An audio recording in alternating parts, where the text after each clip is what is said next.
Some of you may remember Flower telling us to please read biographies and autobiographies of people we admire because we can learn so much from other people's lives.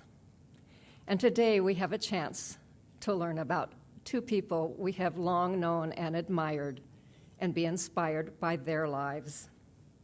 Seeking Beauty, the extraordinary legacy of James and Anne Hubbell. Whenever I hear the word beauty, I think of James Hubbell. And whenever I think of James Hubbell, I think of Anne Hubbell. And whenever I think of Anne Hubbell, I offer a prayer for her presence in my life, because without her, I would likely not be at Questhaven today. It was exactly 50 years ago this summer that I was sitting with my sons on the porch of what we call the farmhouse just down the road when a car pulled up in the driveway and a woman got out, walked up to where we were, introduced herself as Anne Hubbell, and invited us to Questhaven just down the road behind what were then pink gates. My husband and I had specifically been avoiding going down there. It was 1972. We had no idea what was behind those pink gates, so we had been staying away. But that visit from Anne changed the whole course of my life, and she has become such a dear friend with whom I can share almost anything and everything. She told me later it went against her introverted nature to stop and talk to a total stranger like that, but her intuition was nudging her to stop, and she did.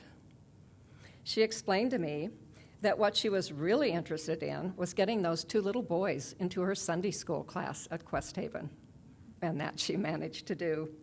Marilee Bolt, in her Mother's Day talk recently, said she considered Anne one of the angels in her life because she taught such a wonderful Sunday school.